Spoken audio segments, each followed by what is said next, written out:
অভাব অনটনের সংসার টানতে ২ দশক আগে কুড়িগ্রামের নজির হোসেন ও নূর আলম চাকরির সন্ধানে যান মুন্সিগঞ্জে। মাসে মাত্র ৬,০০০ টাকায় শ্রমিক ও মেকানিক হিসেবে কাজ করেও ঘুরে দাঁড়াতে পারেননি তারা। শেষ পর্যন্ত ২০ বছর পর চাকরি ছেড়ে ফিরে আসেন গ্রামের বাড়ি উলিপুরের গুনাইগাছ ইউনিয়নের রাজবল্লভ গ্রামে। আমরা দুই ভাই ঢাকার মধ্যে চাকরি করার জন্য গেছিলাম। তা চাকরি করেই বেতন কম হয়, এই ৩-৪ হাজার টাকা, ৫,০০০ টাকা, এটা দিয়ে আমাদের হয় না। পরে আমি ইলেকট্রিক্যালের কাজ নিলাম, শিখলাম। তো ওখান থেকে আমি কাজ করি ইলেকট্রিক্যালে।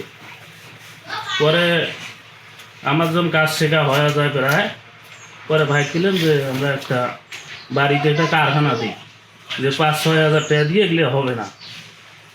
পরে বাড়ির একটু আশ্বাস পাইলাম যে হবে বা টাকা পয়সা দিবে লাগবে।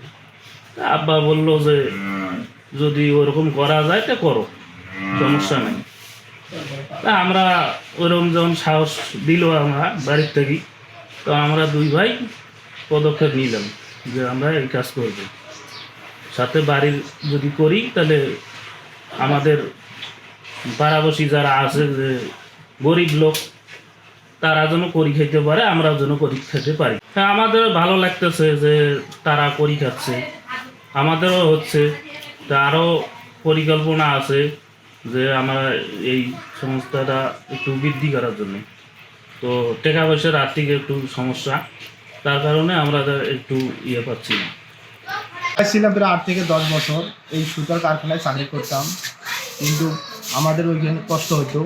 কিন্তু আমাদের নিজেরা কিছু ব্যক্তিগত চেষ্টা করি যাতে ভবিষ্যতে আমাদের এলাকায় এইরকম ছোটো মোটো কারখানা যদি হয় তাহলে এলাকাবাসী করি খেতে পারবে। আর এলাকাবাসী করি খেতে পারলে আমাদেরও সুনাম হবে। এবং উলিপুর এবং কুড়িগ্রাম জেলার এই উদ্যোগটা যে আমরা নিয়েছি, ভবিষ্যৎ মানুষ কুড়িগ্রাম জেলার লোকগুলো বলতে পারে যে আমাদের এলাকায় কিছু কারখানা হয়েছে, ঢাকায় যাইতে হতো, কিন্তু এখন ঢাকা না যায় আমাদের গ্রামে যেতে হয়েছে। এটা এলাকাবাসীর সুনাম। আর ভবিষ্যৎ যদি সরকার আমাদেরকে কিছু আর্থিক সহযোগিতা করে ব্যাংকের মাধ্যমে কম লাভে, তাহলে আমরা এটা ভবিষ্যতে হয়তো বা আবার আগায় নিতে পারবো। বাবার সহায়তায় একটি এনজিও থেকে ২.৫ লাখ টাকা ঋণ নিয়ে নিজেদের বাড়িতে শুরু করেন ছোট রশি কারখানা নজির হোসেন দড়িঘর। একসময় ৫টি মেশিন দিয়ে শুরু হলেও বর্তমানে টিন শেডের আধা পাকা ঘরে ১৫টি মেশিনে চলছে উৎপাদন। ২ নারী শ্রমিক সহ মোট ৪ জনের কর্মসংস্থান হয়েছে এখানে। আমরা এখানে আসি কাজ করার জন্য। কাজে তো আমার করি খাওয়া লাগবে, করি খাওয়ার তো একটা সহযোগিতা লাগবে। সংসারে যেটুক হয় পালন বাচ্চা খচ্চার। নীল, লাল, হলুদ রঙের নানা মাপের রশি স্থানীয় বাজারে জনপ্রিয়তাও পেয়েছে। আমাদের গ্রামে একটা সুদের কারখানা হয়েছে, অনেক মহিলার কাজকর্ম করে খায়, ভালোই লাগে। কম দামে কিছু সুদে কেনা যায় এবং পাওয়া যায়। আমার এই চাচা শ্বশুর এই কারখানাটা যে দিছে, কারখানাটা তো অনেক উপকার হয়েছে। বইয়ে যা করে, বেডি যা করে, হয়তো আমরা বলেও যা করি। আমরা যে বসে থাকি, গরিব মানুষ, ২-৪ না পয়সার মুখ দেখি নেই। এখন আল্লাহ দেয়, আমার স্বামীরও আমার কিছু কোয়ার পায় না, ২-৪ না পয়সার মুখও দেখি। ওখানাতে আমরা এখন দরিয়া নিয়ে একটা ছাগল বানবে পাই, হয় টাকা দেই না হয় না দেই। এখন জাল আনবে পাই, জাল কেন আনি 2টা মাছ মারি খাই, চাইলে ৫০ টাকা দিন ২০ টাকা। ওটা আমার উপকার হলো না? গরিব মানুষের অনেক উপকার আছে। তবে শুরুটা আশাব্যঞ্জক হলেও বিদ্যুৎ ঘাটতি ও পুঁজি সংকটে প্রতি মাসেই লোকসানের মুখ দেখতে হচ্ছে উদ্যোক্তা দুই ভাইকে।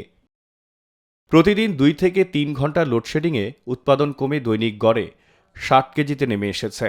ঢাকা থেকে কাঁচামাল আনতেও বাড়তি খরচ পড়ায় লাভ কমে যাচ্ছে। শ্রমিকদের ঘন্টায় ২৫ টাকা মজুরিতে দৈনিক ২০০ থেকে ২৫০ টাকা আয় হয়। স্থানীয়দের মতে কারখানাটি বড় হলে আরও কর্মসংস্থানের সুযোগ তৈরি হবে এই গ্রামে। বিসি কুড়িগ্রামের উপব্যবস্থাপক শাহ মোহাম্মদ জোনায়েদ জানান, উদ্যোক্তারা আবেদন করলে প্রশিক্ষণ, রেজিস্ট্রেশন, ঋণ বিষয়ক পরামর্শ ও কারিগরি সহায়তা দেওয়া হবে। গ্রামীণ শিল্প এগুলে এলাকায় বেকারত্ব কমবে বলেও তিনি মন্তব্য করেন। দুই ভাইয়ের এই উদ্যোগ প্রমাণ করেছে পরিকল্পনা, পরিশ্রম ও সামান্য সহযোগিতা পেলেই প্রত্যন্ত গ্রামের মানুষও নতুন সম্ভাবনা তৈরি করতে পারে। নিরপেক্ষ, সত্য প্রকাশে আপোষহীন।